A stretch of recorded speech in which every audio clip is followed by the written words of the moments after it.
Sir सबसे पहले नमस्कार, शुक्रिया आपके टाइम के लिए। अभी हम आपके एक्सपीरियंस के बारे में जानना चाहते हैं। एक्चुअली मेरा बैकग्राउंड, मेरे दादाजी, मेरे पिताजी, सबको मैंने खेती करते देखा है। आप भी बीएससी एग्रीकल्चर पढ़ा आपने, उसके बाद से आप खेती में कैसे आए? जब 11th-12th में एक होता ना कि बायो जाना है, कॉमर्स जाना है या क्या जाना, तो वहाँ मैं देख रहा था कि जो 100 का एक स्ट्रेंथ था तो सबके सब बायो मैथ में थे। एकलौते हम थे जो एग्रीकल्चर में गए। गेहूं करने का खर्चा भी कितना आता है? ओपन फील्ड में हरा कैप्सिकम करने का खर्चा भी कितना आता है? वेजिटेबल कोई भी आप कर रहे हैं तो उसमें तो खर्चा ज़्यादा आता है।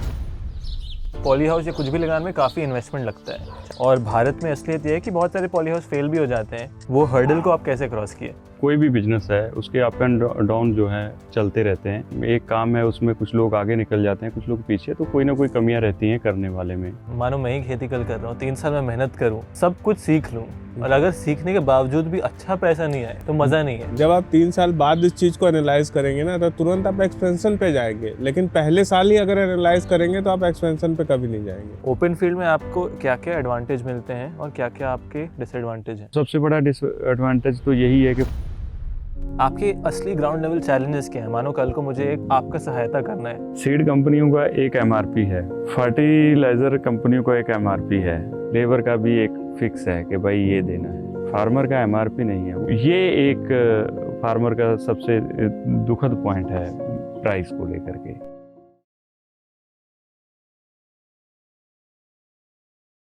नमस्कार दोस्तों, स्वागत है आप सभी का एक ऑन फार्म पॉडकास्ट पर। आज हम लखनऊ के मोहनलालगंज एरिया में हैं, जहां हमारे साथ देवेंद्र सिंह जी हैं, शुभम जी हैं, जो यहाँ के किसान हैं, यूपी में खेती करते हैं, ओपन फील्ड खेती करते हैं, पॉली हाउस में खेती करते हैं, और पीयूष सर को आप सबने शायद देखा होगा, यहाँ एग्रोनॉमिस्ट हैं, बहुत सारे किसानों के साथ उनका अनुभव है। तो सर सबसे पहले नमस्कार, शुक्रिया आपके टाइम के लिए। अभी हम ऐसे कोई प्लान टॉक नहीं है, आपके एक्सपीरियंस के बारे में जानना चाहते हैं। आप क्या क्या करते हैं? खेती में बहुत सारे लोग को ग्राउंड लेवल का नॉलेज नहीं मिलता है, बहुत सारे लोग ऊपर ऊपर से देखते हैं। तो आप हर दिन यहाँ खेती कर रहे हैं, ओपन फील्ड में भी, नेट हाउस में भी, पॉली हाउस में भी। अभी तक का सर आपका अनुभव कैसे रहा है? आप शुरू कर सकते हैं, बताइए सर, कैसे आप खेती में आए, कैसे आप अभी तक आपका जर्नी रहा है? नमस्कार जी, मेरा नाम देवेंद्र सिंह है। पहले तो मैं अभिनव जी, आपका और आपकी एग्रीटॉप टीम का जो मेरे फार्म पे आए, इनका मैं स्वागत करता हूँ, अभिनंदन करता हूँ। बाकी रही बात खेती में, एक्चुअली मेरा बैकग्राउंड, मेरे दादाजी, मेरे पिताजी, चाचा लोग, सबको मैंने खेती करते देखा है, और वो खेती ही कर रहे हैं, सब लोग करते आए हैं। लेकिन वो सब ट्रेडिशनल खेती करते थे, गन्ने की, शुगर कैन की हो गई, धान हो गया, गेहूं हो गया। मेरी जब स्टडी पूरी हुई, फिर मैंने सोचा कि चीज़ें कुछ हट के किया जाए। फिर धीरे धीरे सब जब चीज़ें चलती गई, फिर मैंने प्रोडक्टिव कल्टीवेशन में आने का डिसाइड किया। उसके बाद भी साल 1.5 साल उसी में लगा रहा कि हाँ कैसे शुरू करना है, क्या है, कोई मतलब एक कह सकते हैं कि किसी एक बात का कि कहीं से एक सीढ़ी नहीं मिल रही थी, कि रास्ता नहीं मिल रहा था कैसे शुरू करें। फिर मेरे को चंडीगढ़ जाना था, तो ऐसे ही एक बार करनाल में मैं रुका, तो वहाँ कुछ लोगों से मुलाकात हुई, और रास्ते में फिर वहाँ से चीज़ें शुरू हो गई। फिर मैंने 2-4 प्रोडक्टिव कल्टीवेशन के पॉली हाउस, नेट हाउस मैंने विज़िट किए। फिर वापस लखनऊ आया, फिर यहाँ पे मैंने चीज़ें कुछ इंटरनेट से निकाली और देखी, समझी। फिर धीरे धीरे मैंने यहाँ पे विज़िट किया। फिर आफ्टर ऑल मैं 2016 लास्ट में मैंने एक 1/2 एकड़ का पॉली हाउस लगाया। 2016 से ये मेरी जर्नी शुरू हुई। सर आप पहले मतलब ट्रेडिशनल खेती में थे, आपकी परिवार थी। आज के डेट में जो मैंने सब देखा है कि वहाँ ट्रेडिशनल खेती से किसान ज़्यादा पैसा नहीं बनाता है। असलियत क्या है पंजाब में, आप बताइए, यूपी में बताइए, खेती कैसे हो रही है ट्रेडिशनल फार्मिंग, क्या रियलिटी है इन किसानों की? देखिए, ट्रेडिशनल उसमें चीज़ें ये हैं कि उसमें एक आपकी प्रोडक्शन की और एक मार्केट प्राइस आसान है किसानों के लिए करना, कि उसमें कम लागत है, कम, लेकिन आउटपुट नहीं है। आज अगर हम देखें कि अगर हमारे नॉर्थ इंडिया में देखा जाए तो बड़े फार्मर नहीं हैं, छोटे फार्मर हैं, 3 एकड़, 4 एकड़, 5 एकड़। तो उससे चीज़ें जो हमारी धान, गेहूँ, गन्ना से जो चीज़ें निकल के आती हैं, आउटपुट जो निकल के आता है, उससे देखिए आज की डेट में महंगाई बढ़ रही है, सब चीज़ें हैं, तो इतने अच्छे से वो नहीं हो पाती। तो प्रोडक्टिव में अगर हम उसी की बात करें कि हाँ, अगर हम 3 एकड़ 4 एकड़ में प्रोडक्टिव में कर रहे हैं तो एक अच्छा खासा आउटपुट आता है। बाकी नॉर्मल खेती में जैसे पेस्ट कंट्रोल हमें ज़्यादा करना पड़ता है, इंसेक्ट वगैरह बहुत ज़्यादा है ओपन में, आपको बारिश हो गई, ओलावृष्टि हो गई बेमौसम की, है ना, ये सब चीज़ें हैं। तो इनमें सब जैसे अभी नॉर्मली आप देख रहे हैं कि जब कभी आलू की अगर हम बात करें, आलू की क्रॉप ज़्यादा हो जाती है तो इवन किसानों को ये होता है कि हमारे खेत से इसको हटा ले कोई, है ना, पैसे की तो बात ही नहीं होती। तो इसी तरह से क्यों ऐसा? ऐसा एक्चुअली क्या है कि प्रोडक्शन ज़्यादा हो गई, उसकी मांग कम हो गई, तो ये सब चीज़ें रहती हैं। धान गेहूं में भी ऐसे ही है कि किसानों के पास कोई बहुत ज़्यादा वो स्टोरेज का या उस तरह का कोई वो नहीं है, जहाँ उसको प्रोसेसिंग का कोई वो नहीं है, तो उस वजह से सीधा मंडीकरण ही होता है। और वो एक साथ में एक क्रॉप एक साथ में आती है। मतलब अगर हम कहें नॉर्थ इंडिया में धान जो है वो I think so September, mid सितंबर में वो आता है और अक्टूबर के फर्स्ट वीक तक वो सारा सेल आउट होके हट जाता है। तो वो एक साथ मंडियों में आता है और वो सब चीज़ें फिर इतना ज़्यादा लोड चीज़ों पे रहता है, सब चीज़ें हैं, ये दिक्कतें हैं। समझ गया। शुभम भाई, आपकी मतलब क्या कहानी है? आप भी बीएससी एग्रीकल्चर पढ़ा आपने? जी। एग्री बिजनेस भी सीखा? जी। उसके बाद से आप खेती में कैसे आए? कॉलेज में क्या सीखा आज वो अप्लाई कर पा रहे हैं आप? जी बिल्कुल। मेरा स्टार्टिंग से था, जब मैं अपनी पढ़ाई कंप्लीट कर रहा था तो एक विज़न था, क्योंकि हमारे यहाँ जो फादर साहब की जो फार्मिंग थी शुरू से बिजनेस का ही था, चाहे वो राइस मिल था या अपना धान गेहूँ की खेती होती थी। तो ये विज़न था कि आप भी बिजनेस करना है। फार्मिंग से ही आते हैं? हाँ। तो ये शुरू से था कि बिजनेस करना है। तो फिर जब 11th 12th में एक होता ना कि बायो जाना है, कॉमर्स जाना है या क्या जाना है, तो वहाँ मैं देख रहा था कि जो स्टूडेंट की पॉपुलैरिटी क्या है कि अगर 100 का एक स्ट्रेंथ था तो सबके सब बायो मैथ में थे, एकलौते हम थे जो एग्रीकल्चर में गए। अच्छा। हाँ। तो क्या हुआ कि वहाँ पे इस टाइम तो 2011 की बात बता रहा हूँ, जब मैंने 11th किया था तो किसी को पता भी नहीं था कि एग्रीकल्चर से भी 11th होता है, 12th होता है। मैंने तो लखनऊ में भी कंफर्म किया, तो नहीं तो मैं अपना इलाहाबाद गया, वहाँ पे मैंने सैम इंडियन वाटर यूनिवर्सिटी है, उनका खुद का कॉलेज था। तो इंटर 11th क्या था, इंग्लिश, मतलब यहाँ पे यूपी बोर्ड था, हिंदी से था, तो इंग्लिश नहीं था, क्योंकि हमको आगे बीएससी भी करनी थी, एमबीए एग्री बिजनेस मैनेजमेंट भी करना था। तो हमने वहाँ से 11 12 किया और वहीं से मैंने बीएससी एग्रीकल्चर किया। तो ये सब कंप्लीट होने के बाद फिर एक चैलेंज आता है कि आगे और लाइफ में मतलब क्या करना है। तो बहुत से हमारे जो यूजी के बच्चे थे तो वो मतलब मास्टर लाइन में, जैसे क्या होता है कि एमएससी करेंगे कि हम आप डॉक्टरेट लाइन में जाएंगे, साइंटिस्ट बनेंगे, और कुछ हमारे इसमें एमबीए एग्री बिजनेस में जाएंगे। तो उनका ये होता है कि जैसे जो पेस्टिसाइड, फर्टिलाइजर, इनसे एमएनसी कंपनियों में उनका जॉब का विजन था। तो फिर हमने कहा नहीं, अगर हमको बिजनेस ही करना है तो हमें डॉक्टर और उस लाइन में नहीं जाके हमने अपना MBA agri business management complete किया, पीजी। वहाँ से ये था कि हाँ 11th और बीएससी कल्चर से हमने क्या सीखा कि कोई भी जो vegetables, fruits, crops, agriculture, agronomy, horticulture, ये सब होता क्या है वो एक स्टडी किया थ्योरी में। और फिर मैंने पीजी में अपना एमबीए एग्री बिजनेस मैनेजमेंट करके इसको कैसे बिजनेस कम्युनिकेशन स्किल और इसका मार्केटिंग का एक स्ट्रेटजी जो होती है ना, फाइनेंशियल मैनेजमेंट, ये सब बहुत जो हम लोगों को अब मतलब देखते हैं, तो वो सब चीज़ें मैंने स्टडी की। फिर जब पास आउट होके आया तो फिर ये था, और भी स्टूडेंट लोगों का मतलब कि उनकी अपना एमएनसी कंपनी में जॉब लगा, मैंने भी इंटरव्यू दिया तो बहुत सी कंपनियों में जॉब लगा। बट ये था कि 1-2 साल का एक्सपीरियंस लेते हैं जॉब का, क्योंकि फील्ड एग्रीकल्चर ही थी, कंपनियां सारी एग्रीकल्चर की, तो कुछ सीखेंगे। घर आए तो फिर मतलब पता चला स्टार्टिंग में कोई भी कंपनी आपको 50,000 1 लाख का पैकेज तो नहीं देगी कि आप पर मंथ का इतना हो, वो वही 20,000 25,000 पर मंथ के हिसाब से सैलरी देती, वही आपका जो साल का 1 लाख 100 लाख, उसमें कुछ होना नहीं, ऊपर से किस जगह पे पोस्टिंग, कहाँ पे कम सैलरी देते हैं, कम सैलरी, और बिहार, छत्तीसगढ़, पता नहीं कहाँ पे। तो वही फिर अपने पापा से मैंने तो आपके साथ बहुत सारे दोस्तों ने ज्वाइन भी किया होगा? हाँ, उसके साथ मतलब मैं बता रहा हूँ 11 से अगर जो स्ट्रेंथ है, अगर हर बैच में मैं एक मोटा लेके चलता हूँ कि मैं 80 बैच में अगर 80 स्टूडेंट की स्ट्रेंथ है तो उसमें हम ही ने अलग अलग डिसीजन 11 से लेते चले गए, जो कि आज भी सारे के सारे लड़के जो कुछ आज भी तो एमएससी चालू पीएचडी कर रहे हैं, अभी भी पढ़ रहे हैं, कुछ वो अधिकतर तो एमएनसी जॉब में अपना सीट फर्टिलाइजर किसी क्या उम्र है भैया आपकी? जी, क्या उम्र है आपकी? मेरी 30 है। अच्छा, 30। हाँ। फिर मैं जब 2019 मेरा एमबीए पास आउट था तो मैं आया, फिर वही 2-3 महीना थोड़ा सा घर पे जो अपना था उसी में इन्वॉल्व था। फिर एक बाकी मैंने हॉर्टिकल्चर या पॉली हाउस ये सब की मैंने स्टडी की थी, तो मेरा था विजन। फिर मेरी वे असल में जो भैया हैं हमारे फादर साहब और सब बहुत पुराने मतलब रिश्ते हैं, तो फिर हम जब यहाँ आए भैया से तो देखा कि इस चीज़ का हम बहुत पहले हम जो स्टडी कर रहे हैं वो ऑलरेडी यहाँ पे कोई कर रहा है, मुझे बहुत अच्छा लगा। तो हमने बहुत कुछ आगे की क्या कैसे प्रोसेस है, तो हमने भैया से आपस में डिस्कस किया कैसे क्या होता है इसके बारे में मुझे बताया, क्योंकि हम पढ़ के आए थे, प्रैक्टिकल मुझे नॉलेज इतना नहीं था।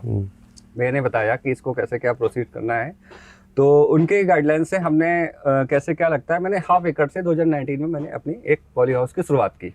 समझ गया। हाँ, फर्स्ट क्रॉप मैंने कुकुम्बर लिया और अच्छा उसमें प्रोडक्शन रहा। ये था कि 2020-21 पैंडेमिक कोविड का ये सबको पता है वो फेस आया, बट एक होता है कि नहीं विजन है, चैलेंज है, लेकिन उसको आगे हमको बढ़ना है। उसको मैंने आगे कंप्लीट किया, वो ईयर पूरा गया, कोई दिक्कत नहीं। फिर नेक्स्ट ईयर जब 2022 में मैंने रेड येलो कैप्सिकम लगाई। कैप्सिकम लगाया फिर? हाँ, रेड येलो कैप्सिकम लगाया, और थोड़ा सा पैंडेमिक का एक टाइम खत्म हो चुका था, तो मार्केटिंग हर एक चीज़ बहुत अच्छी हो गई थी, क्योंकि वो थोड़ा सा क्या होना, सब चीज़ें डिस्टर्ब थी हर चीज़ का। तो वो सारी चीज़ें जब हो गई, तो फर्स्ट ईयर मैंने 2019 में अपना 2022 में अपना red yellow capsicum first crop जब मैंने ली, बहुत अच्छा प्रोडक्शन उसका लिया और अच्छा आउटपुट हमको इसमें मिला। और ये एक इसके प्रोजेक्ट के बारे में मुझे तो पहले से मैंने पढ़ा था कि हाँ, एक बहुत ही कम वैल्यूम जगह में एक अपना वर्टिकल फॉर्म में हम एक कम एरिया में, और जिसमें आज के टाइम क्या है, जो किसान क्या करते हैं ना कि फ्लड एरिया के अकॉर्डिंग इरिगेशन ये सब चीज़ें जो उन लोगों को नहीं पता होता है, तो वो एक था कि हमको पानी का भी एक बहुत अच्छा रिसोर्स करके मैनेज करके चलना है और प्रोटेक्ट करके क्रॉप का चलना है। जितना आज के टाइम वेदर जो सडन हो गया है, आज के टाइम कब किसी भी टाइम का जो मौसम था वो पीछे चला जा रहा है। आज देखिए दिसंबर के अकॉर्डिंग उतनी ठंड नहीं हो रही है, तो वही सब का उसमें बेनिफिट हम लोगों को प्रोटेक्टेड फार्मिंग में मिला और हमने किया। एक जो क्वेश्चन पीयूष सर से पूछने से पहले आप दोनों से एक और मेरा प्रश्न है कि जब भी आप खेती स्टार्ट कर रहे हैं, आपने जैसे जॉब किया, फिर आप ट्रेडिशनल फार्मिंग से इधर आए, पॉली हाउस या कुछ भी लगाने में काफ़ी इन्वेस्टमेंट लगता है, चाहे वो सब्सिडी के साथ हो 20 लाख 25 लाख, बिना सब्सिडी के हो 40 लाख 50 लाख। और भारत में असलियत ये है कि बहुत सारे पॉली हाउस फेल भी हो जाते हैं क्योंकि लोग शायद प्लानिंग नहीं सही से करते हैं। आपने वो हिम्मत कैसे जुटाया, और वो हिम्मत जुटाने के बाद आप उसका ब्रेक इवन भी कर लिए हैं, आप आज पैसा कमा पा रहे हैं प्रॉफिटेबली, वो आप कैसे कर पाए अभी, मतलब वो हर्डल को आप कैसे क्रॉस किए? देखिए, एक बिजनेस जो भी कोई भी बिजनेस है उसके अप एंड डाउन जो है चलते रहते हैं, बट अगर हम फेल की बात करें कि एक काम है उसमें कुछ लोग आगे निकल जाते हैं, कुछ लोग पीछे, तो कोई ना कोई कमियां रहती हैं करने वाले में। तो ये तो डिसाइड था कि ये तो मैंने 1.5 साल में जो उसके प्रति मैंने विजिट किया, सब चीज़ें देखी कि लोग अच्छे से सही तरीके से कर रहे हैं इस फील्ड में, तो ये तो मन में कोई डर नहीं था। और बाकी रही बात कि लोग पीछे कैसे चले जाते हैं, कुछ लोग वो उनके फेल क्यों होते हैं? फेल वो टाइम नहीं दे पाते, जहाँ उनके मैनेजमेंट में कोई ना कोई कमी रहती है। बाकी ऐसा मुझे आज तक ऐसा कुछ इसमें नहीं लगा कि कोई इस तरह की दिक्कत हो जाए कि हाँ उसका सारा पैसा डूब जाए, जहाँ कोई इस तरह की। बाकी तो हर, जैसे मैंने बताया कि हर चीज़ में अप एंड डाउन जो चीज़ें बनती हैं वो एक फेज़ होते हैं, कभी ऊपर कभी नीचे, बट ऐसा कुछ मेरे उसमें मन में नहीं था। मेरा प्रिपेयर था कि हाँ नहीं करना है, और वो मेरे ख्याल से मैंने 2 से 2.5 साल में सारा पैसा रिकवर कर लिया था सब्सिडी के साथ। सब्सिडी भी लिया था? हाँ, आपने भी सब्सिडी ली? यूपी गवर्नमेंट इसमें लगभग 50%, सेंट्रल गवर्नमेंट भी और यूपी गवर्नमेंट भी, आप एक सब्सिडी ले सकते हैं। 50% सब्सिडी आपको प्रोडक्टिव कल्टीवेशन पे गवर्नमेंट देती है। तो मेरा 2 से 2.5 साल में क्लियर हो गया था, और आज हम 2024 में बैठे हुए हैं। फिर धीरे धीरे मैंने ओपन में भी ड्रिप मल्च के साथ किया। चीज़ें इस तरह से थी कि जैसे फ्लड, अभी शुभम ने बताया कि फ्लड इरिगेशन करके अब हम आने वाली जनरेशन को क्या दे के जा रहे हैं। सबसे बड़ी चीज़ तो ये है, पानी जब मैं छोटा हुआ करता था तो यहाँ पे पानी जो पंप थे, वाटर सोर्स इतना था कि पंप यहाँ पे 3 से 4 फुट गहरा गड्ढा होता था, उसी से पानी निकलता था। बट वो इस पीछे के 20 सालों में इतनी चेंजेस आ गई कि आज वो 60 से 80 फुट की हमें समर्सिबल पंप जो है उसमें लोअर करने पड़ रहे हैं। अगर हम इसी चीज़ को 50 साल आगे देखें कि आने वाली जनरेशन के लिए हम क्या छोड़ के, तो ये मेन ये है कि हर खेत में एक पंप लग जाता है, उसमें लोग फ्लड इरिगेशन करते हैं और जो कि क्रॉप को भी नुकसान है उस चीज़ का। आप ओवर वाटरिंग जब किसी एक प्लांट को करते हैं तो उसमें भी दिक्कतें आती हैं। बाकी वाटर वेस्टेज तो है ही है, तो ड्रिप मल्च के साथ वाटर मैनेजमेंट अच्छा है और ये सब चीज़ें, ये सब दिमाग में थी चीज़ें कि हाँ इस तरह से कुछ करना है, तो वही सब कर रहे हैं, उसी रास्ते पे चल रहे हैं, बाकी आगे सब सही बात है। आई थिंक मेजर जो लोग फेल इसलिए होते हैं, पीयूष सर एक और चीज़ आपका भी एक्सपीरियंस है जी, कि वो प्लानिंग में चूक जाते हैं। बिल्कुल। और आज के डेट में जो प्रॉब्लम्स हम देख रहे हैं फार्म पे, आपके भी फार्म पे होते हैं, सबके फार्म पे होते हैं, थ्रिप्स के, पेस्ट अटैक्स के, बिल्कुल। वो कई सारे किसान को बर्बाद कर देते हैं। तो आज की डेट में जो लोग आ रहे हैं उसको कैसे अवॉइड कर सकते हैं, उससे कैसे बच सकते हैं, क्योंकि बीइंग एन एग्रोनॉमिस्ट आपको पेस्ट का पूरा आइडिया है। देखिए, सबसे बड़ी बात क्या होती है, जब कोई चीज़ आप अटेंड करते हो, डेली आप उसको अटेंड कर रहे हो, तो उसकी प्रॉब्लम को डे 1 से आप जानना शुरू कर देते हो। ये नहीं कि आपका एक ऐसा लेवल आया कि आपको सीवियर डैमेज दिखने लगा, आप उस दिन अटेंड करोगे उसको। तो वो केस में क्या होता है कि जब आप उस समय पहुंचते हो तो जो अपना पेस्ट है उसकी पॉपुलेशन बहुत ज़्यादा बढ़ चुकी होती है। फिर उसको कंट्रोल करने में एक तो खर्चा ज़्यादा होता है, केमिकल का आपका खर्चा बढ़ता है, दूसरे लॉस काफ़ी हो चुका होता है, जो उसने लॉस करना था वो कर चुका होता है। तो ऐसे समय में आप देखो, एक टाइम होता है जब आप न्यू फार्मर हो, आप नया काम शुरू कर रहे हो, आपको नहीं पता होगा, तो उसमें आपका डेडिकेशन बहुत ज़रूरी है। जैसे अभी शुभम है या देवेंद्र सर हैं साथ में, इन लोग का मैंने देखा है कि फार्म को लेके काफ़ी अच्छा डेडिकेशन रहता है।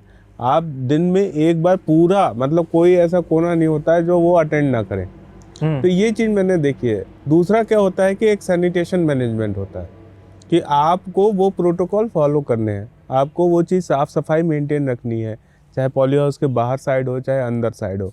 ये क्या है, एक बिगनर के लिए तो बहुत ही इम्पॉर्टेंट है, क्योंकि बहुत से केस में आपको पता नहीं रहता कि कहाँ से कौन सा पेस्ट आ रहा है, कैसे वो उसकी एंट्री हो रही है, कैसे वो मतलब अंदर कैसे चला जा रहा है, समझ नहीं आता, आपको पता नहीं होता है। अब इन लोग का एक्सपीरियंस चूँकि काफ़ी बड़ा होता है, अगर आप इनको देखो तो ठीक है, इन्हें अब पता है बहुत सारी चीज़ें कि इसको कब आएगा और इसको कैसे मैनेज करना है। लेकिन जो नया बिगनर होता है उसको तो फर्स्ट लेवल यही होता है कि आप डेली स्काउटिंग करो प्लांट की। अगर आप स्काउटिंग करते हो, डेली उसको मॉनिटर करते हो, हर पौधे के पास जाते हो, तो उसकी बहुत सारी चीज़ें आपको पता चलती हैं। डिजीज़, पेस्ट, उसका न्यूट्रिशन लेवल कैसा हेल्दी है प्लांट, या लीफ पे कोई प्रॉब्लम है, फ्रूट पे कोई प्रॉब्लम है, मॉइस्चर कैसा है बेड में, वो सारी चीज़ें आपको ऑब्जर्वेशन का पार्ट होती है। क्योंकि जब आप ये चीज़ें ऑब्जर्व करोगे तो कुछ दिन में आप पौधे को देख के भी समझने लग जाओगे।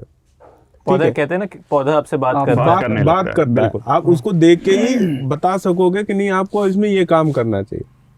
तो इस लेवल तक जाने के लिए फर्स्ट ऑफ ऑल आपको अटेंडेंस आपकी जरूरत है। आप पॉली हाउस पे फोकस करो।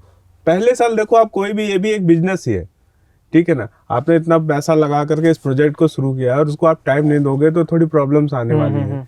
या तो आपके पास प्रोजेक्ट ही इतना बड़ा रहे, स्केलेबल प्रोजेक्ट रहे कि आपके पास पूरी टीम है, पूरा सब कुछ स्किल्ड लेबर है, सारी चीज़ें हैं, तो उस केस में क्या होता है, एक अलग पैटर्न फॉलो हो जाता है। लेकिन जब आप एज ए फार्मर आप इसमें जा रहे हो या एज ए स्टार्टअप आप शुरू कर रहे हो, जैसे अभी इन्होंने एक स्टेप लिया, इनके लिए बड़ा अच्छा मतलब एक अपॉर्चुनिटी थी कि अपने देवेंद्र सर भी साथ में थे इनके, तो इनको एक पीछे से पूरा बैकअप भी मिल गया और हम लोग का भी सपोर्ट इनको जैसे रहता ही है, तो उसके चलते इनके लिए दिक्कत हुई। लेकिन जब भी आप शुरुआत करें तो आप फुल फर्स्ट ईयर में फुल अटेंशन के साथ हर एक चीज़ को अपने एग्रोनॉमिस्ट से शेयर करें, उसको बताएं, और वो जब विजिट करते हैं तो आपको एक शेड्यूल देते हैं। तो शेड्यूल क्या होता है, शेड्यूल एक ऐसी चीज़ होती है, उसमें प्रिवेंटिव बहुत सारे आपके मेजर्स होते हैं कि जब तक कोई पेस्ट एंड डिजीज का अटैक नहीं हुआ है तो आप वो प्रिवेंटिव शेड्यूल फॉलो करोगे। वो प्रिवेंटिव शेड्यूल आपको उस लेवल तक ले जाता है कि जहां भी आपको मतलब एक प्रॉब्लम आने वाली है वो रुक जाएगी, ठीक है। अगर आप वो पूरा शेड्यूल फॉलो करते हो तो मोस्टली जो मैंने देखा है, मतलब इस एरिया में मोहनलालगंज में मैं 6-7 साल से देख रहा हूँ, तो यहाँ पर कुछ लोग हैं जो बहुत अच्छा शेड्यूल फॉलो करते हैं और उनके पास आपको प्रोडक्शन भी अच्छा मिलता है, उनकी क्वालिटी भी अच्छी आती है, रिजल्ट भी अच्छे आते हैं और वो कभी मतलब फ्रस्ट्रेशन नहीं आता उनको। समझ गया। और जो लोग नहीं अटेंड करते, वो एकदम से कोई प्रॉब्लम फेस करते हैं तो उनको तुरंत फ्रस्ट्रेशन आता है, वो तुरंत उस चीज़ में लगता है अरे ये तो सही नहीं हो रहा है, ये ऐसे नहीं हो रहा है, वैसे नहीं हो। एग्रीकल्चर में कोई चीज़ एक दिन में नहीं होती, ये ऑन द ग्राउंड रहना पड़ता है। हाँ, ऑन द ग्राउंड रहना पड़ता है। तो मैं वो चीज हमेशा से कहता हूँ कि जो भी न्यू कमर आ रहे हैं उनको फर्स्ट ईयर इतनी मेहनत तो करनी चाहिए कि चीज़ों को अच्छी तरीके से समझ लें। पॉइंट टू बी नोटेड कि यदि आप आना चाह रहे हैं, हमेशा हम कहते हैं पॉली हाउस ग्रीन हाउस की बात नहीं, किसी भी खेती में पहले 1 साल तो आपको जम के फील्ड पे रहना पड़ेगा। शुभम भाई, मानो आप अभी खेती कर रहे हैं ओपन फील्ड में भी, ग्रीन हाउस में भी। जी जी। अब जो पीयूष सर ने एक बहुत ही अच्छा बात बोला कि जब आप ग्रीन हाउस में जाते हैं आप सारी चीज़ देखते हैं, देवेंद्र सर भी देखते होंगे, पीयूष सर भी देखते हैं। आप जब ग्रीन हाउस में जा रहे हैं, क्या क्या चीज़ आप ऑब्जर्व करते हैं प्लांट के बारे में? मतलब कुछ पैटर्न होंगे, ये देख रहे हैं, लीफ का हेल्थ, फ्रूटिंग, सॉइल, क्या क्या देखते हैं आप? पहले तो जैसे मॉर्निंग में सबसे अच्छा एंट्री करते हैं कि थोड़ा सा अर्ली मॉर्निंग में अपना जाएं, तो क्या होता है कि बहुत अच्छे से हम किसी भी इंसेक्ट को आइडेंटिटी कर सकते हैं सुबह सुबह। ऐसा क्यों सुबह क्यों होता है? सुबह थोड़ा सा एक ऐसा मतलब वेदर होता है जो कुछ इंसेक्ट ऐसे होते हैं, जैसे दोपहर में जो सनलाइट होता है ना, तो वो इंसेक्ट अपना पत्ते के वो लीव्स के नीचे आ जाते हैं, छुप जाते हैं।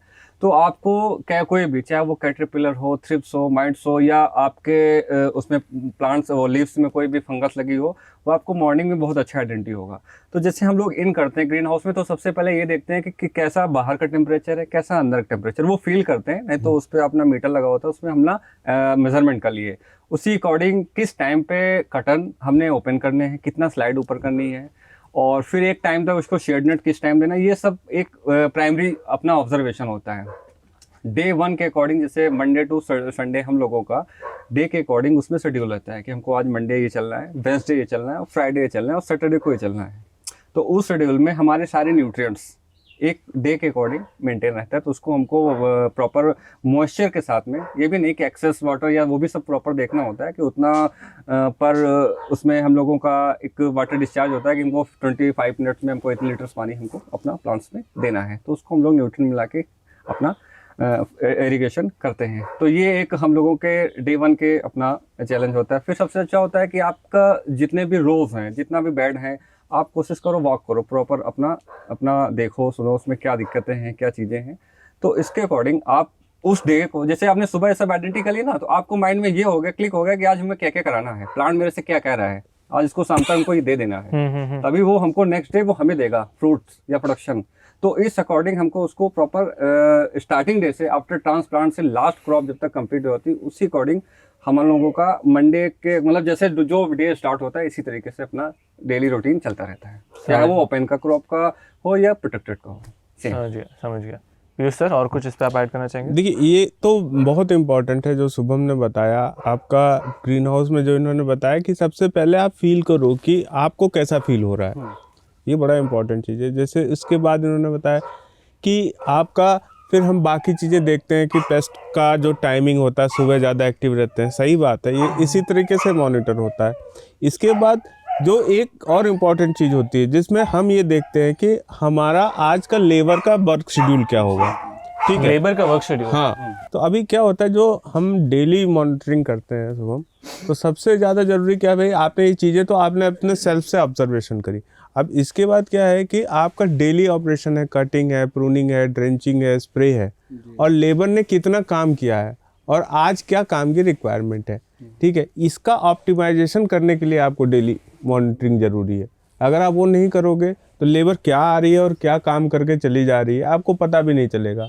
अननेसेसरी आपको लगेगा कि लेबर ही बहुत ज़्यादा लग रही, ठीक है, आप उसको समझ ही नहीं पाओगे, गैस ही नहीं कर पाओगे। अच्छा, लेबर का क्या होता है भाई, आप अगर साथ में हो, आप अगर लेबर के साथ हो, अगर कोई सुपरवाइज़र साथ में है तो वो काम अच्छा कर लेती है।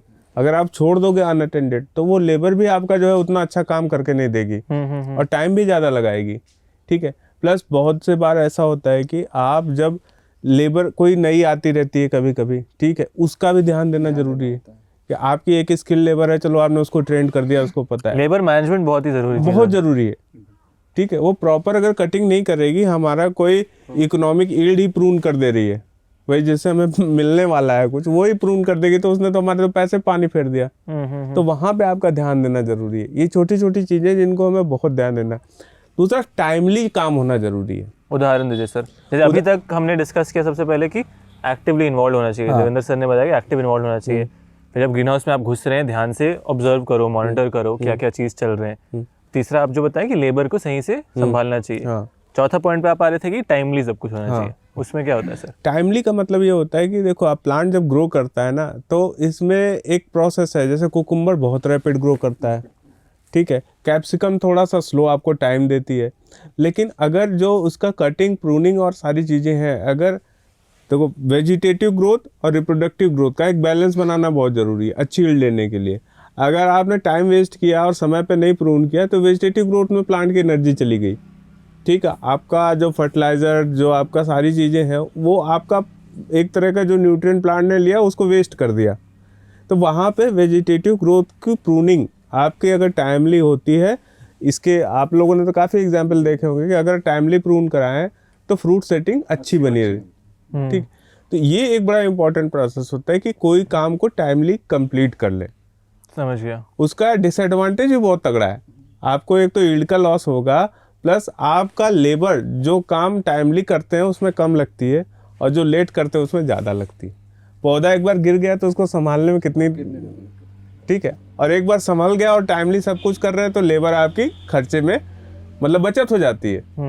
1 एकड़ में हाँ बोलिए। हाँ, मतलब इसमें है ही है, जैसे क्रॉप का स्टेजेस के अकॉर्डिंग वो काम आ रहे हैं। प्रॉपर क्रॉप सपोर्ट नेट, जैसे उसमें हमको इस टाइम टोमेटो क्लिप से प्लांट को सपोर्ट देना है, फिर उसका वेजिटेटिव ग्रोथ 30 डेज 45 डेज में कटिंग प्रूनिंग, ये सब तो एक स्टेप टू स्टेप वो टाइम आएगा, उसके अकॉर्डिंग हम लोग को फॉलो करना होता है। वो स्टैंडर्ड रहता है क्या कि टिपिकल इतना दिन में इतना करना है, इतना दिन में, कि वो प्लांट को देख के मुझे समझना? प्लांट को देख के वो प्लांट को समझना देख पड़ता के है। थोड़ा इसमें तो दो चीज़ें हो सकती हैं। जैसे सर लोग का तो एक्सपीरियंस हो गया है, इनको तो एक आपको पता है कि कितने दिन में क्या आने वाला है, वो सारी चीज़ें संभाल सकते हैं। तो कभी भी जो नया ग्रोअर, किसी जैसे सर के पास भी हम लोग बहुत सारे नए लोग लेके आते हैं जो देखना चाहते हैं, सर बताते हैं, बहुत अच्छी तरीके से बताते हैं उनको, लेकिन वो देख के जो अपना विजन बना के जाते हैं कि अरे इन्होंने तो पौधा लगाया और पौधा अपने आप फ्रूट दे रहा है, इनके पास तो पैसे आ रहे हैं। यही तो होता है। जो आदमी सामने आकर के देखता है उसे तो यही दिखता है, लेकिन ये नहीं देख रहा है कि वो कैसे इस चीज तक पहुंचा, उसने सक्सेस कैसे अचीव करी, क्या इंपॉर्टेंट है चीजें जो आपको ध्यान रखनी पड़ेंगी अपने। जैसे अब इन्होंने कहा कि 2 साल में ब्रेक इवन निकाल लिया, इनके यहाँ कोविड आया था लेकिन इन्होंने 3 साल में अपना ब्रेक इवन निकाल लिया। तो ये ब्रेक इवन ऐसे नहीं आता, आपको बहुत सी जो बारीक चीज़ें उन पे ध्यान रखना पड़ता है। समझ गया। देवेंद्र सर, जैसे आपके लिए है लेबर मैनेजमेंट, हम बोल रहे थे कि सबने मेंशन किया, आप कैसे मैनेज करते हैं? मैं देख रहा हूँ आपके रिलेशन भी बहुत अच्छे हैं सबके साथ यहाँ पे। कितने एकड़ में आप खेती कर रहे हैं सर, पहले वो बताइए। क्या क्या खेती कर रहे हैं, क्योंकि आप ओपन फील्ड भी कर रहे हैं, नेट हाउस भी कर रहे हैं, पॉली हाउस भी कर रहे हैं, और तीनों में लेबर मैनेजमेंट कैसे हो रहा है? मैं सुना हूँ कि राजस्थान सब में कि पॉली हाउस लगा लेते हैं, पॉली हाउस के साथ ओपन फील्ड इसलिए लगा देते ताकि लेबर घूमते रहे दोनों में। ऐसा होता है सर? आप कैसे कर रहे हैं इसको? नहीं, ऐसा कहना तो गलत होगा कि ओपन में लेबर घुमाने के लिए ओपन को कर रहे हैं। मैं बहुत हाँ, नहीं, वो भी सब चीज़ें इकोनॉमिकली हैं। हाँ। अगर देखा जाए तो अभी जो मैं कर रहा हूँ रेड येलो पेपर कर रहा हूँ, और ओपन में हाँ पॉली हाउस में, ओपन में ग्रीन कैप्सिकम है मेरे पास लगभग 6 एकड़, और 2 एकड़ में मेरे पास गुलाब है नेट हाउस में। अगर देखा जाए तो लेबर का, अगर मैं कैप्सिकम की बात करूं तो लगभग 15 फीमेल एक ऑन एन एवरेज है कि 15 फीमेल जब से ट्रांसप्लांट आपका हो जाता है वो आपको आप परमानेंट उसमें चाहिए 15 फीमेल? इतने क्यों 15 सर? फीमेल एक्चुअली है कि 6 एकड़ मेरा ओपन भी है। अच्छा, और सारे मिला गुलाब के भी है, मैं सारे की बात कर रहा हूँ। अच्छा, ठीक है। और बाकी 3 से 4 जैसे स्प्रे हो गई जहाँ अदर, उसके लिए मेरे फार्म पे 4 लड़के हैं और 15 फीमेल रहती हैं, जिसमें हार्वेस्टिंग, प्रोनिंग, ये सारा कुछ लगभग लेडीज़ देखती हैं। फर्टिगेशन हो गया, स्प्रे हो गए, जहाँ अदर जो भी है वो सारा मेरे लड़के। हाँ, उसमें मेरे ओपन फील्ड में मेरे जो है गेहूँ, ओपन फील्ड में भी मैं खेती करता हूँ, जैसे ग्रेन्स की। तो लगभग 15 एकड़ मेरे पास ग्रेन्स भी है, तो वो भी वो चार हाँ यहीं पे वो भी वो 4 लड़के अपने हिसाब से संभाल लेते हैं। तो सर आप, आई थिंक आप सीरियल क्रॉप से लेकर के ओपन फील्ड वेजिटेबल्स लेकर के फ्लोरिकल्चर और हॉर्टिकल्चर सब कर रहे हैं। बट अब मैं जो ओपन में है, जैसे सर की जानते हैं, समझते हैं, हर साल मैं 2 एकड़ जो है उसको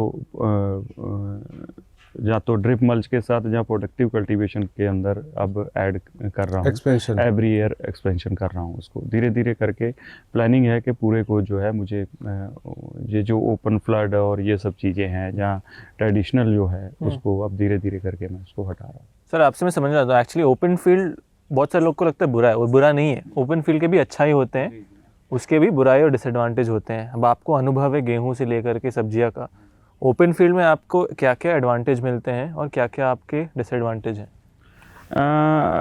अगर ओपन देखिए, ओपन दो तरह की है अपने।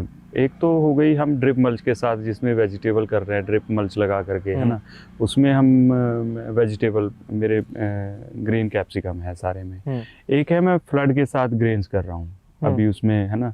तो सबसे बड़ा डिसएडवांटेज तो यही है कि फ्लड के साथ कर रहे हैं भाई, अभी मेरे पानी की वेस्टेज है उसमें, है ना, फिर उतना आउटपुट नहीं, उससे इनकम उतनी नहीं। कितना आता है सर, मतलब गेहूं से एवरेज बता दीजिए मुझे। ऑन एन एवरेज 1 एकड़ से 22 से 24 क्विंटल पर एकड़ गेहूं वीट का है। हाँ। और लगभग 24 से 28 क्विंटल के बीच में अप्रॉक्स धान की जो एक प्रोडक्शन होती है। अब उसका जो मार्केट प्राइस जो भी रहता है ऊपर नीचे, उसको आप कैलकुलेट कर लेंगे। वो एक एवरेज कितना रहता है सर? एवरेज धान का इस बार जैसे रहा है वो 2300 के आसपास रहा है, और गेहूं जो है वो सीजन पे जो है वो 2400 के आसपास। और ये गवर्नमेंट लेती है कि नहीं, प्राइवेट प्लेयर भी हैं यहाँ पे, सारी फ्लोर मिल्स हैं सराउंडिंग लखनऊ काफ़ी, और राइस मिल हैं। बाकी गवर्नमेंट प्राइस भी फिक्स हैं, मंडीकरण उसका मंडी में होता है वो सब चीज़। समझ गया, तो वो आपका इससे हो गया जी। और फिर ओपन फील्ड में जब आप वेजिटेबल्स कर रहे हैं जी। उसका कैसे आपका प्रोडक्शन रहता है? कैसे चूज करते हैं आप कि मुझे ये करना है? वो एक्चुअली डिसाइड मेरा मोस्टली रहता तो कैप्सिकम ही है ओपन में। और अब रही बात उसका प्रोडक्शन का, वो 25 से 30 टन जो है प्रोडक्शन ओपन फील्ड में हमें कैप्सिकम की मिल जाती है। ग्रीन कैप्सिकम की ड्रिप मल्च के साथ, ठीक है।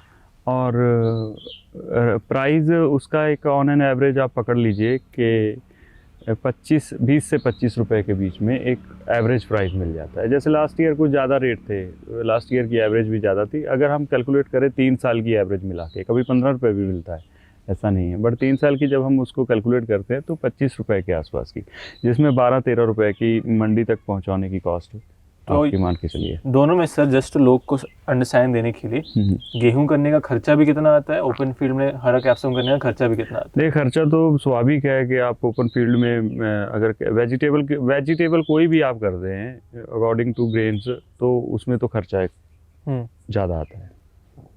कैप्सिकम का मैंने बता ही दिया कि प्रोडक्शन कॉस्ट ही 12 से 13 रुपए की। अगर आप अच्छी हेल्थ आपके प्लांट की, अच्छा मैनेजमेंट है आपका, तब आप 12 रुपए में निपटेंगे। नहीं तो मैंने लोगों को रोते देखा है, 16, 17 रुपए भी प्रोडक्शन कॉस्ट ही आती है। तो समझ गया, तो मतलब वो प्रोडक्शन कॉस्ट को ऑप्टिमाइज करने हाँ, किसान का गोल वो डिपेंड ऑन है कि आपका कैसा मैनेजमेंट है, किस तरह से आप उसको देखते हैं। समझ गया। शुभम भाई, आप क्या क्या कर रहे हैं मतलब ओपन फील्ड में और ग्रीन हाउस में? आप भी अपने नंबर्स और थोड़ा प्रोसेस बताइए। मेरा भी टोटल 1.5 एकड़ में प्रोटेक्टेड है, जिसमें हाफ एकड़ में रेड येलो कैप्सिकम करता हूँ और 1 एकड़ में रोज गुलाब करता हूँ, और ओपन में लगभग मेरा 3 एकड़ में ग्रीन कैप्सिकम, और कुछ उसमें फ्रेंच बीन्स है, कॉलीफ्लावर, लगभग वही 1 एकड़ में समथिंग मिक्स करके इतना करते हैं बस। समझ गया। हाँ। और कॉलीफ्लावर और बीन्स कैसे है? फ्रेंच बीन्स, कॉलीफ्लावर मल्टीपल है, थोड़ा सा बहुत कम एरिया में रहता है, लगभग आपका वही 500-600 स्क्वायर मीटर, क्योंकि मेन जो हमारी मेजर क्रॉप है कमर्शियल, उसको हमने अपना ग्रीन कैप्सिकम और रेड येलो कैप्सिकम उसी को डाला। हाँ जी, समझ गया। नेट हाउस में सर आप भी कर रहे हैं, आप भी कर रहे हैं, क्योंकि सर बहुत सारे नेट हाउस नॉर्थ इंडिया में प्रोजेक्ट्स भी आते हैं। अब अगर नेट हाउस में किसको ग्रो करना चाहिए, पॉली हाउस में किसको ग्रो करना चाहिए? नेट हाउस का ऑब्वियस है कि पानी से नहीं बचाएगा आपको, तो वो सीजनल सॉर्ट ऑफ क्रॉप बन जाता है। तो जो लोग आना चाह रहे हैं, अगर कम बजट में हल्का करना चाहते हैं, तो नेट हाउस में भी वो खेती कर सकते हैं? देखिए, नेट हाउस, पॉली हाउस और ओपन फील्ड, अभी जो देवेंद्र जी और शुभम भाई साथ में बैठे हैं, इन लोग का एक्सपीरियंस यहाँ बैठा हुआ है। ये सारी चीज़ें जो मैं बताऊंगा अभी, तो ये भी मानते हैं उस बात को। हम लोग का बहुत सारा डिस्कशन होता रहता है, क्योंकि मैं बहुत फ्रिक्वेंट आता रहता हूँ यहाँ पे, तो डिस्कशन होता है। हम लोग ने ये देखा है कि देखिए, आप हर चीज़ में एक उसका जो इन्वेस्टमेंट है और उससे रिटर्न आने वाला है, उसको ही देखना चाहिए मेन। ठीक है, अगर आप मान लीजिए 50 एकड़ में भी धान गेहूँ करते हैं तो आपको एक सेटिस्फेक्शन मिल सकता है, ऐसा नहीं कि धान गेहूँ में सेटिस्फेक्शन नहीं मिलेगा, लेकिन आज इतनी बड़ी होल्डिंग ही नहीं बची किसी की। Land holding. तो भाई आपका भी ब्रेड एंड बटर चलने के लिए, परिवार पालने के लिए, अच्छी लाइफस्टाइल मेंटेन करने के लिए उस लिमिटेड रिसोर्स के साथ मैक्सिमम आउटपुट आप एक्सपेक्ट करते हो। आपके पास 5-10 एकड़ अगर मान लीजिए ओपन फील्ड में वेजिटेबल कर रहे हो तो वो भी आपको अच्छा रिटर्न दे सकता है। ठीक है, 3-4 एकड़ में नेट हाउस कर रहे हो तो वो भी आपको अच्छा रिटर्न दे सकता है। बहुत ही अच्छा पॉइंट है कि एक और जो पॉइंट ले सकते हैं कि अपने एरिया के हिसाब से कैसा टेक्नोलॉजी आप यूज अपने कर रहे हैं। एरिया, अपने रिसोर्स के हिसाब से, ठीक है, उसके हिसाब से आप जाओ, आप शुरुआत करो। हर एक स्टेज अच्छी स्टेज है। आप जब मतलब सब की सीख के आओगे ना तो आपका कॉन्फिडेंस भी बढ़ा रहेगा, आप सिक्योर भी रहोगे और एक्सपेंशन में आपको दर्द नहीं होगा। जब हम एक्सपेंशन की बात करते हैं जो इन लोगों ने किया है तो इतना कुछ सीखने के बाद किया है, तो इनको कॉन्फिडेंस रहता है कि नहीं हाँ ये अगर काम हम करेंगे तो हम इसको ऐसे लेके जाएंगे और ऐसे कर लेंगे। ये कॉन्फिडेंस आने के बाद आप एक्सपेंशन करो, आपके लिए एग्रीकल्चर ही फ्यूचर है। ठीक है, लेकिन कुछ लोगों का क्या होता है ना, भाई हमें बस सीधे यही काम करना है। ठीक है, उसमें भी आप कर सकते हो। आपके पास 1 एकड़ लैंड है, आप 1 एकड़ में पॉली हाउस लगा सकते हो। ठीक है, आपको 3-4 एकड़ में प्रोजेक्ट लगाना है और लैंड की सूटेबिलिटी नेट हाउस के लिए सूट करती है, तो नेट हाउस का क्राइटेरिया है वो अगर मीट आउट करती है तो आप नेट हाउस में जाओ। ठीक है, नेट हाउस के साथ एडवांटेज डिसएडवांटेज की बात की जाए, नेट हाउस में नॉर्थ इंडिया में स्प्लिट क्रॉपिंग रिकमेंडेड है। समझाइए सर। स्प्लिट क्रॉपिंग मीन्स एक लंबी क्रॉप लेना। जैसे पॉली हाउस में क्या होता है, आपने एक कैप्सिकम अगस्त में लगा दी तो अगले साल अप्रैल मई तक चलती है। ठीक है, अगस्त में आप प्लांटेशन भी इसलिए कर पाते हो कि आपके पास पॉली हाउस है। ठीक है, नेट हाउस में क्या होता है, यहाँ अक्टूबर तक तो बारिशें आती रहती हैं तो आपका प्लांटेशन नेट हाउस में डिले हो जाता है। ठीक है, लेकिन पॉली हाउस में हो जाता है तो उसमें आपको लंबी क्रॉप करने का सहूलियत मिल जाता है, विंटर से भी प्रोटेक्शन है। इसमें क्या कर सकते हैं कि जैसे इसमें अगर आप 2 क्रॉपिंग का प्लान करें तो एक बार जैसे आपने विंटर ओवर होते ही जनवरी फरवरी में एक बार आपने कुकुम्बर ले लिया, उसके बाद आपने जा करके फिर एक दूसरी क्रॉप में आपने कभी ब्रिंजल लगा दिया, टोमेटो लगा दिया। ठीक है, ये बहुत सारी क्रॉप है। इसमें क्रॉप की मतलब जो पॉसिबिलिटी है, tomato, brinjals, beans, cucumber, melon, green capsicum, बहुत सारी चीज़ें हैं इसमें। कलर तो कैप्सिकम नहीं होता है? कलर कैप्सिकम भी कर सकते हैं, वो भी होगा, उसमें कोई दिक्कत नहीं है। उसका विंडो छोटा हो जाएगा, हार्वेस्टिंग विंडो छोटा हो जाएगा, क्योंकि आप बहुत सारी ऐसी चीज़ें हैं जो उसके साथ लिमिटेशन है। तो अगर आप नेट हाउस भी लगाते हैं तो आज के समय में 1 एकड़ से आपको 10-12 लाख रुपए आसानी से आप निकाल सकते हो नेट हाउस से। अच्छा, हाँ, तो वहाँ पे वैसे कोई दिक्कत नहीं होती। लेकिन हाँ, वो चीज़ है कि अब आप पॉली हाउस की बात करोगे तो मैं कहता हूँ कि उससे आप 24-25 लाख रुपए साल का निकाल सकते हो 1 एकड़ से। ठीक है, तो ये चीज़ें दोनों अपने आप में वैल्यू है। तो इन्वेस्टमेंट भी और रिटर्न भी, ये दोनों को आपको समझ करके अपने रिसोर्स के हिसाब से, आपको 1 एकड़ है आप 1 एकड़ में पॉली हाउस लगाओ अगर आपका बजट अलाउ करता है, अच्छी तरीके से समझ के लगाओ, फील्ड को ध्यान में, मिट्टी पानी को ध्यान में, क्योंकि ये सारे फैक्टर्स हैं जो आपको सक्सेस की ओर ले जाएंगे। ठीक है, अगर मिट्टी पानी अच्छा है, आपके पास 1 एकड़ लैंड है, आप अप्रोच करते हो, वहाँ पहुँच सकते हो, मॉनिटरिंग कर सकते हो, अपना टाइम दे सकते हो, 100% आपको फ़ायदा होगा पॉली हाउस लगाने में। अब सर के पास बड़ी खेती है, शुभम के पास भी बड़ी खेती है, ये लोग अपना उस हिसाब से एक्सपेंशन किया, इन्होंने पॉली हाउस भी किया, इन्होंने ओपन फील्ड भी किया, इन्होंने नेट हाउस भी किया। तो इसका एडवांटेज यही है ना कि इनके पास सारा स्कोप है। समझ गया। एक जो प्रश्न है जो शुभम भाई सर आपसे दोनों से, किसान का सबसे ज़रूरी चीज़ होता है कि सही भाव पे मार्केट में सही समय पे माल जाए। उसके लिए तो आप सही क्रॉप सी साइकिल, जैसे पीयूष सर ने बताया, सही समय पे प्लांटिंग करो। और दूसरा कि आप लोग को समझ अच्छा होता होगा कि भाव कब ऊपर बढ़ता है, अब भाव कब नीचे जाता है। वो मार्केट स्टडी कैसे करते हैं देवेंद्र सर, आप मतलब ध्यान में कैसे रखते हैं, क्योंकि आप अलग अलग क्रॉप का कर रहे हैं तो अंदाज से करते होंगे कि अच्छे समय पे आपके माल मार्केट पहुँचे। देखिए, एक तो प्लांटेशन का होता है कि अर्ली प्लांटेशन अगस्त के फर्स्ट वीक में हम अगर रेड येलो पेपर का, जहाँ ओपन फील्ड में हम सितंबर के सेकंड वीक तक उसको अगर कर देते हैं तो अर्ली जो प्राइस होते हैं वो अच्छे मिलते हैं। ठीक है, क्योंकि सब लोगों का प्लांटेशन थोड़ा लेट होता है, तो आप अर्ली मार्केट में आएंगे तो एक अच्छे आपको प्राइस मिलने की संभावना रहती है। तो जल्दी मतलब, हाँ जल्दी। और आपका जैसे अभी सर ने बताया कि उसमें आपकी हार्वेस्टिंग विंडो भी बड़ी हो जाती है। ओपन फील्ड के लिए, ओपन फील्ड के लिए भी अगर हम जैसे मोस्टली लोग यहाँ का जो सराउंडिंग है ये अक्टूबर लास्ट अक्टूबर। हम लोगों का ये रहता है कि शुरुआत लास्ट सितंबर, मिड सितंबर में इस बार तो हम लोगों ने कर दिया था। मिड सितंबर से जो है ट्रांसप्लांट हो जाता है, और वो फिर जैसे अभी बहुत सारे लोगों का है, अभी मार्केट में कैप्सिकम, ग्रीन कैप्सिकम नहीं आना शुरू हुआ, बट हम लोग पिछले 20 से 25 दिन से जाने के मार्केट में हैं ग्रीन कैप्सिकम लेकर के। तो ये होता है कि अर्ली अगर आ जाते हैं तो थोड़े। कैसे आपने ये प्लान किया कि अभी आप अर्ली पहुंचा पा रहे हैं, कैसे वो किया? डिपेंड होता है कि अगर वेदर हमें लगता है कि सपोर्टिव है थोड़ा, एक्चुअली बहुत ज़्यादा अर्ली भी नहीं कर सकते, क्योंकि जैसे नॉर्थ इंडिया में यहाँ खास करके सराउंडिंग लखनऊ तो काफ़ी ज़्यादा, यूपी में हमारे जो है टेम्परेचर हाई जाता है उन दिनों में। अगर वेदर सपोर्ट कर देता है, अच्छा मिलता है, तो उसका एक अच्छा आगे चल के लाभ मिलता है, क्योंकि मार्केट में और कोई कॉम्पिटिटर नहीं होता उस समय, ज़्यादा प्रोडक्शन नहीं होती, तो स्वाभाविक है कि बाज़ार डिमांड है तो सप्लाई कम है, तो रेट थोड़ी ठीक ठाक मिलने की संभावना होती है। क्या ये ऑफ सीजन प्रोड्यूस आप कह सकते हैं? नहीं, ऑफ सीजन नहीं कह सकते इसको, थोड़ा अर्ली कह सकते हैं। Early season. Early season early वो भी डिपेंड करता है कि आपका एक्सपीरियंस होना चाहिए उस फील्ड में, ठीक है, और दूसरा आप वेदर और सारे फोरकास्ट को अच्छी तरीके से समझ सके, ठीक है। ये सब चीज़ें करके आप फिर देखिए, सबसे ज़्यादा ज़रूरी क्या होता है सर, सबसे ज़्यादा ज़रूरी है कि आप पहले तो ग्रो करना सीखें,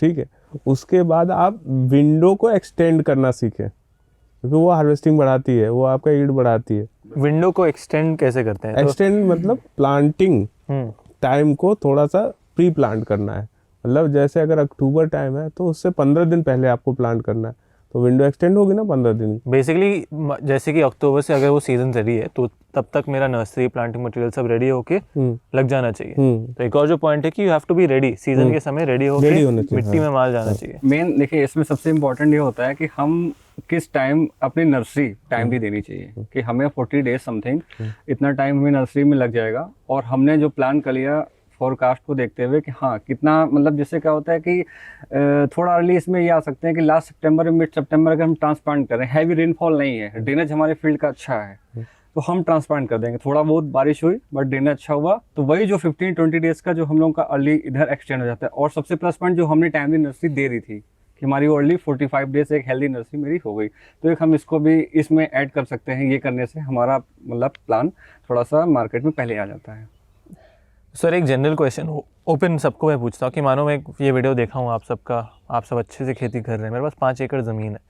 5 एकड़ ज़मीन में सबसे पहले तो मैंने डिसाइड किया 1 एकड़ पॉली हाउस शायद करना है, 1 एकड़ ओपन फील्ड और बाकी नेट हाउस। क्या वो सही तरीका है? 5 एकड़ से मैं कैसे स्टार्ट करूँ सर, आप थोड़ा बता सकते हैं अपना आइडिया? अगर कुछ नए फार्मिंग में आना चाह रहे हैं उनके लिए तो मैं कहूँगा कि पहले आप प्रोडक्टिव में 1 एकड़ से आप शुरू करिए, चीज़ों को समझिए और देखिए, फिर उसको धीरे धीरे करके आप प्रोडक्टिव कल्टीवेशन में बढ़ाते जाइए, ठीक है। कुछ लोग हैं कि एक साथ आ जाते हैं, फिर नई चीज़ें मैनेज कर पाते हैं। जहाँ शुरुआत में बहुत कुछ सीखने को रहता है, जो चीज़ें समझनी रहती है, इतना आसान भी नहीं है, ठीक है। वो डे बाई डे चैलेंज हैं, वो आप धीरे धीरे समझेंगे उनको, जब उस समय से गुजरेंगे तो चीज़ें आपको समझ में आने लगती हैं।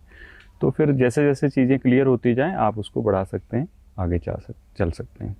1 एकड़ पॉली हाउस करूँ, बाकी में ओपन फील्ड, बाकी में आप धीरे धीरे ओपन में करिए, शुरू करिए, और फिर जैसे जैसे आपकी चीज़ें एक्सपीरियंस बढ़ता जा रहा है और चीज़ें आपकी पॉकेट लॉक कर रही है, आप बढ़ते जाइए। समझ गया जी, समझ गया। प्रोडक्टिव में बढ़ते जाइए आप। और माल देखिए, ग्रोइंग एक पार्ट होता है, मानो पीयूष सर आप ग्रोइंग तो करते ही हैं, माल अच्छा खासा मेरा उग गया, उगने के बाद अब असली चीज़ है कि उसको हार्वेस्ट करना, उसको मार्केट तक पहुंचाना, उसके लिए सही भाव प्राप्त करना। बहुत बार सुना हो कि पेमेंट साइकिल में इश्यूज आते हैं, लोग क्रेडिट पे देते हैं, माल सड़ जाता है, ये कैसे शुभम भाई ऐसा होता है? अभी तक तो जो एक्सपीरियंस रहा है आपके लिए, हाँ, जो हम लोग रेड येलो कैप्सिकम या ग्रीन कैप्सिकम जैसे हम लोग करते हैं, ठीक है, सो डिमांडिंग है और इतना ये चीज़ें नहीं आई। हाँ, थोड़ा सा अगर मई जून थोड़ा टेम्परेचर जब हाई जाता है तो ये हो सकता है कि डिमांड थोड़ा उस टाइम कम हो जाती है, तो कभी कदार वो फेस आ जाता है, बट इतना अभी तक ऐसा नहीं होता है। तो इसमें हम लोग ये कर सकते हैं कि क्या होता है कि जैसे मेरा 1/2 एकड़ प्रोडक्शन है, ठीक है, मोहनलालगंज में लगभग 7 से 8 यूनिट हैं, ठीक है, और लखनऊ में हम लोग बैठे हुए हैं। तो क्या होता है कि 2 मंडियां हमें लार्ज स्केल पे हैं, जैसे नवीन गल्ला मंडी और दुबग्गा मंडी, लखनऊ की मंडी है। हाँ, लखनऊ की मंडी। तो इसमें सबसे बड़ा बेनिफिट ये होता है कि ऐसा करते हैं कि आप ये इस वेंडर को पकड़ लीजिए, आप इस वेंडर को दीजिए, आप इस वेंडर को दीजिए, आप इस वेंडर को दीजिए। आप लोग आपस में डिस्कस करते हैं। हाँ, देखिए डिस्कस भी हो गया, या जिसके जिनके संबंध आपस में उनके कोऑर्डिनेट बैठ गए या आपस में उनके इक्वेशन बैठ गए, तो उनके वेंडर से अपना फिट हो गया। तो एक इसमें ये बहुत बड़ा ऐड होता है कि अगर एक वेंडर पे सबके सब लोग प्रोटेक्टेड डिपेंड हो जाएंगे, तो वो ये चीज जो आपने पूछी वो बहुत बड़ी एक हम लोग के साथ दिक्कत भाव गिर जाएगा। भाव गिर हाँ, जाता है। तो हम लोग क्या करते हैं, कोशिश ये रहता है कि थोड़ा सा जितना प्रोडक्शन आज का हुआ, माल डिवाइड हो गया, 4 लोगों को डिवाइड हो गया, तो जो वेंडर बैठे हैं उनके हर एक डिस्ट्रिक्ट में हर एक अलग जो उनके सप्लायर होते हैं या सेलर होते हैं उनके अलग हैं, तो वो माल डिस्ट्रीब्यूट हो गया। तो वो जो एक जगह जाके प्रॉपर माल का भरमार हो जाना, खराब हो जाना, वो ना बेच पाना, और फिर वो फार्मर को जो उसका पैसा मर जाना, माल, ये सब चीजें नहीं आती हैं अगर आप ऐसे करके चलोगे।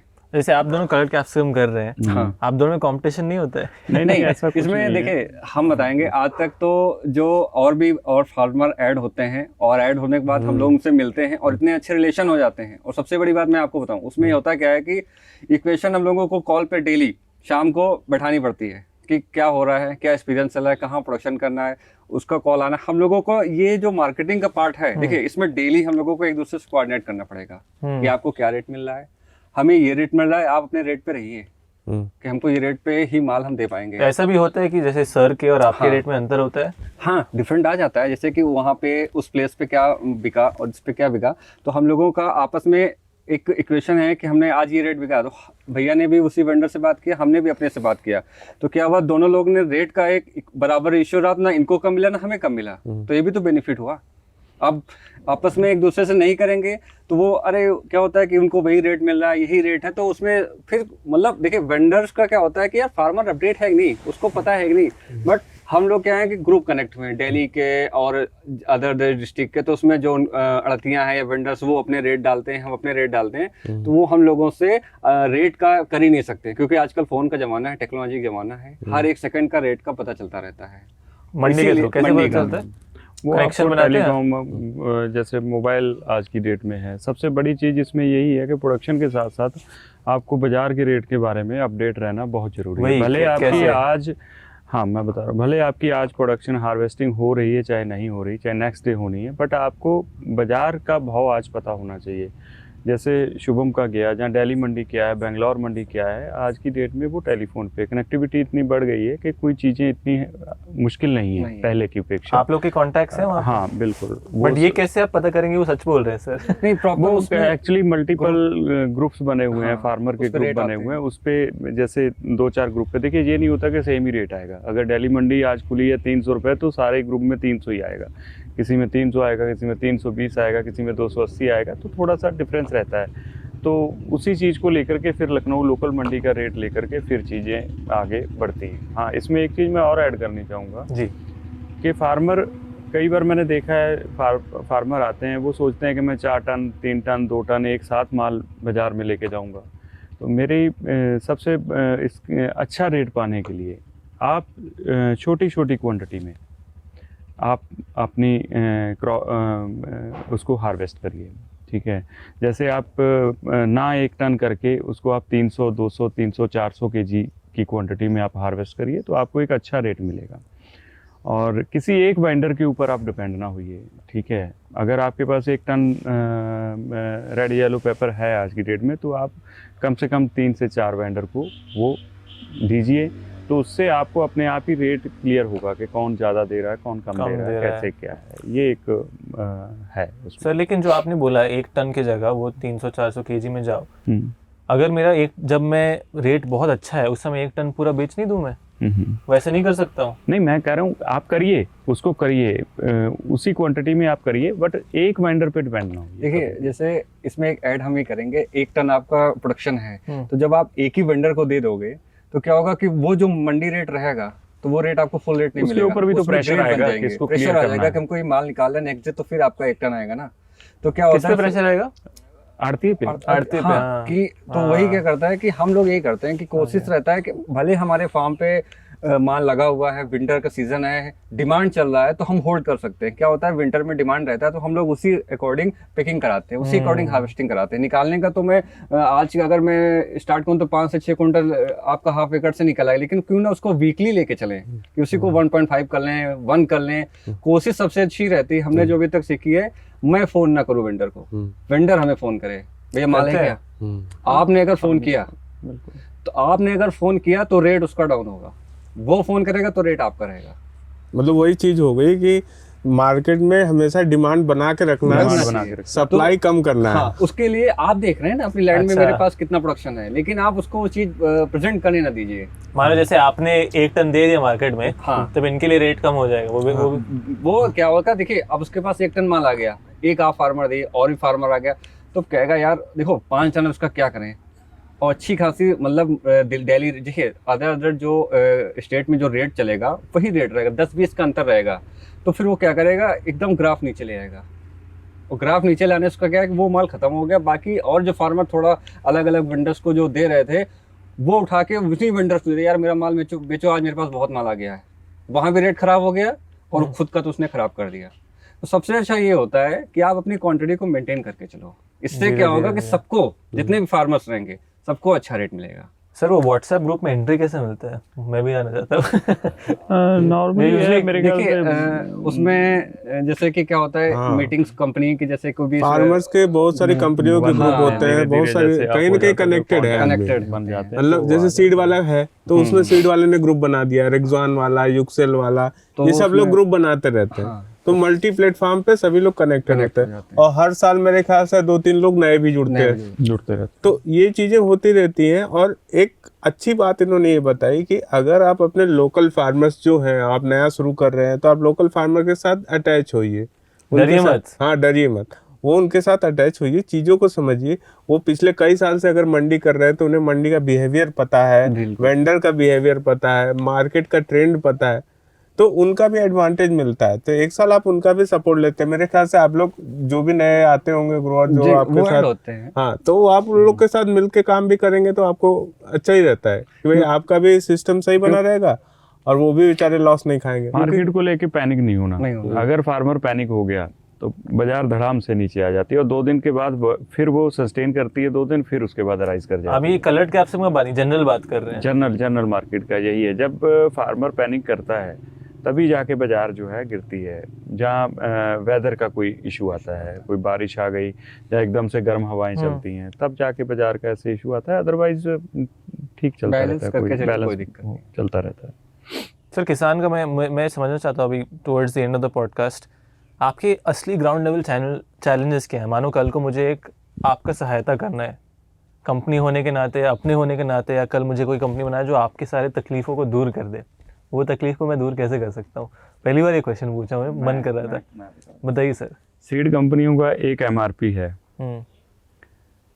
फर्टिलाइजर कंपनियों का एक एमआरपी है, इवन जो सब चीज़ें फिक्स हैं, लेबर का भी एक फिक्स है कि भाई ये देना है। फार्मर का एमआरपी नहीं है, वो मंडी में बहुत तय होता है। तो आपको मार्केट पहले से हमें हमारे जो एक्सपेंस आया उसको प्रोड्यूस करने में, उसके बाद हमारा मार्जिन ऐड करके ये हमारा एक प्राइस है। इस तरह की बाज़ार नहीं है फार्मर के लिए। हाँ, उसमें यही एक कई बार ये होता है कि हम ग्रीन कैप्सिकम जहाँ इवन रेड येलो भी सर 1-2 बार बीच में ऐसा टाइम आया है कि हमें प्रोडक्शन जो प्राइस है, हमारा जो कॉस्ट है, उससे भी नीचे हमें बेचना पड़ा।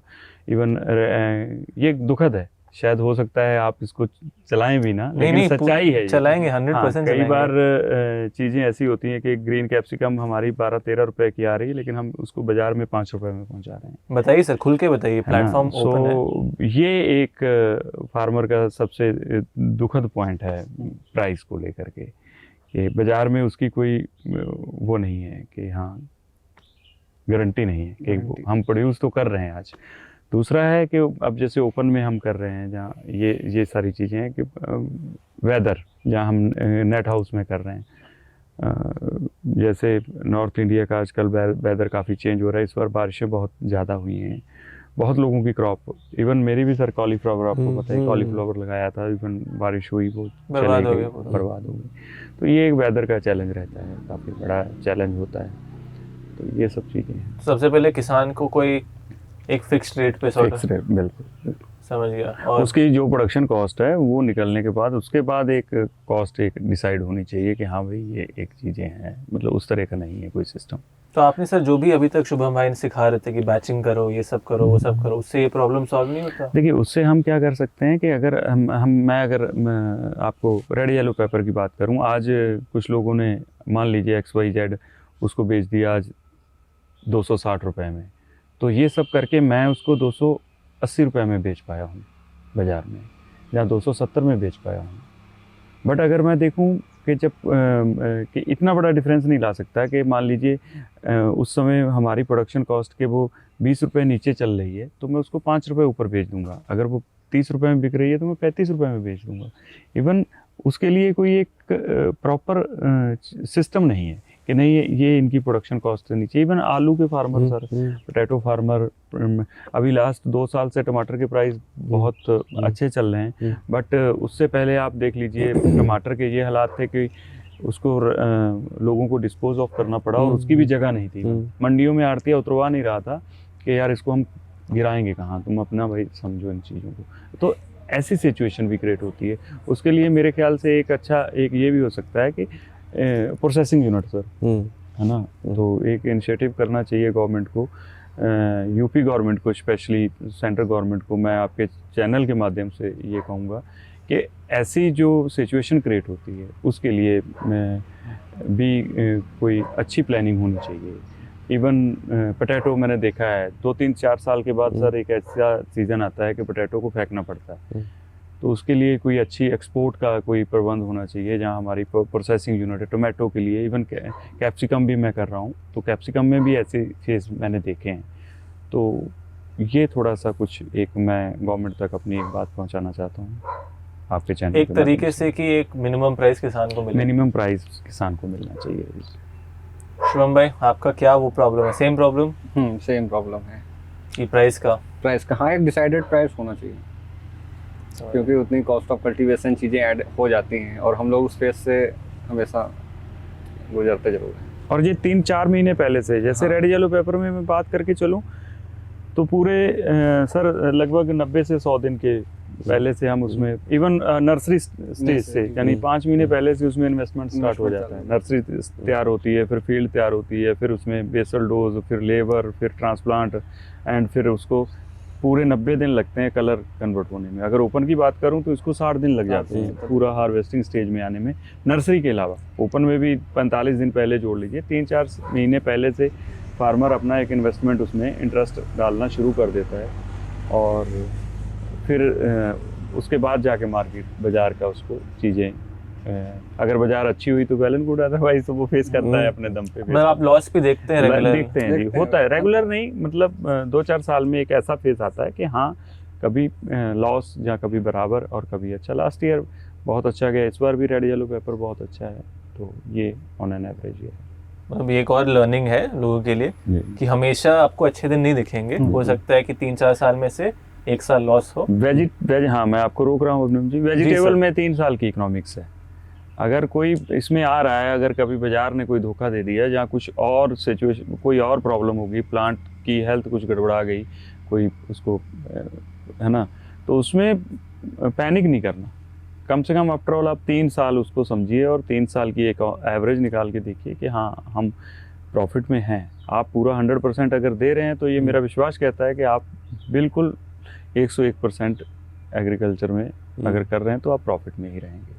अगर नहीं है तो फिर आपके अंदर कोई कमी है, जहाँ तो आप सुधार के उसको दोबारा से उसमें आइए, अदरवाइज आप अपनी फील्ड चेंज कर लीजिए। सॉरी। बिल्कुल बहुत मतलब महत्वपूर्ण बात है कि जब आप आइए तो 3 साल के लिए कमर कस के आइए। सर मेरा एक क्वेश्चन पीयूष सर, देखो अब 3 साल को इतना मेहनत करेगा, मानो मैं ही खेती कल कर रहा हूँ, 3 साल में मेहनत करूँ, सब कुछ सीख लूँ, और अगर सीखने के बावजूद भी अच्छा पैसा नहीं आए तो मज़ा नहीं है। वही सर उन्होंने आपको बताया, जब आप 3 साल बाद इस चीज़ को एनालाइज करेंगे ना तो तुरंत आप एक्सपेंशन पे जाएंगे, लेकिन पहले साल ही अगर एनालाइज करेंगे तो आप एक्सपेंशन पे कभी नहीं जाएंगे।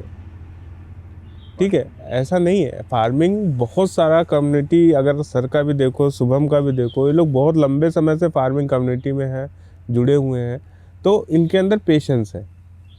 पेशेंस एक बहुत मतलब ज़रूरी चीज़ है। फार्मर के अंदर पेशेंस विल बी मास्टर। हाँ, अगर पेशेंस नहीं होगा तो फिर आपके लिए दिक्कत क्रिएट करेगा। मतलब इतना जल्दी, क्योंकि एक फसल आप लगाते हो और 4 महीने इंतजार करते हो। सर ने बताया कि 4 महीने बाद हार्वेस्ट आता है।